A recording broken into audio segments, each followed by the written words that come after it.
What's up, film lovers? Today I tackle Nobuhiko Obayashi's adaptation of The Girl Who Leapt Through Time. This novel by writer Yasutaka Susu, apologies if I screwed up that name, is one of multiple adaptations of the book. There's a couple TV shows, a manga, an anime sequel, another live action film that's a direct sequel to this one. The writer, interestingly enough, also wrote the book Paprika, which the Satoshi Kon 2000s movie is based on. And if Paprika sounds familiar, there was a lot of comparisons between it and Inception after Inception came out because it involves a dream machine where you can jump into people's dreams. But we're not here to talk about that. We're here to talk about The Girl Who Leapt Through Time. So the first review I did a few weeks ago when I started this project was Obayashi's Beijing Watermelon. And in that video, I mentioned that he played it far more straight than any of the other movies I've seen. And The Girl Who Leapt Through Time is much more what I expect from him. This visual treat. Films that lean very dreamlike and surrealist.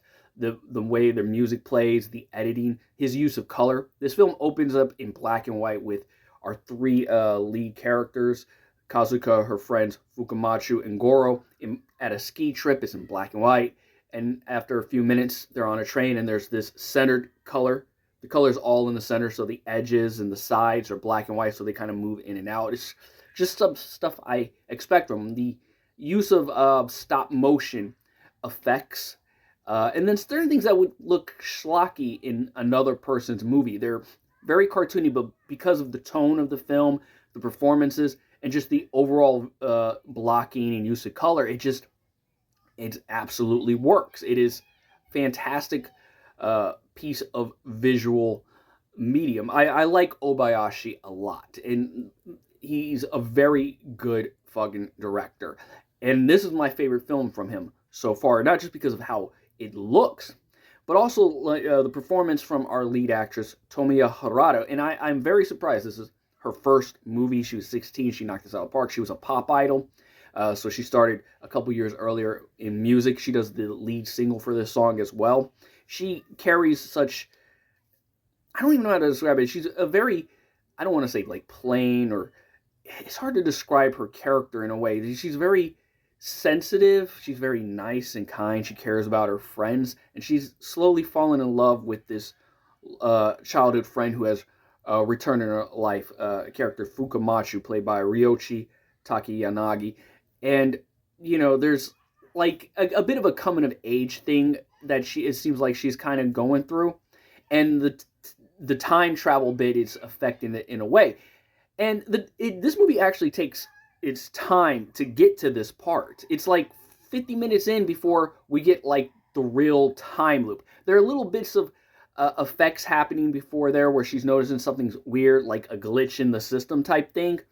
But it takes a while to really dig into just kind of her and her friends and her kind of growing feelings for this guy. And also her confusion of what happened and why she fainted at this the science lab, and now she has a little bit of her powers pop up. And yeah, I was very surprised at how the story took its time. I do think the explanation for her powers is a little silly science fiction, and the book was originally written in the 60s, so sure, whatever. But I think her performance carried the explanation, and it leads to an ending that I watch romance films, but I prefer my, spoiler, I do prefer my romance films to be a little happy at the end, and this one is kind of melancholy. And it's kind of sad, but it's also a little hopeful.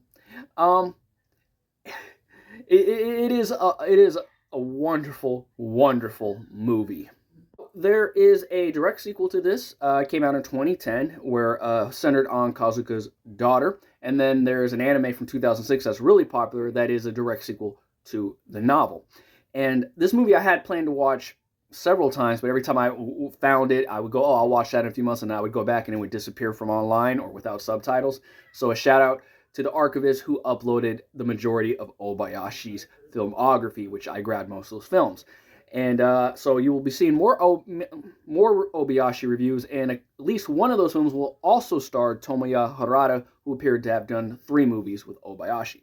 But yeah, this was a fantastic film. Thumbs up. I'll talk to you all later.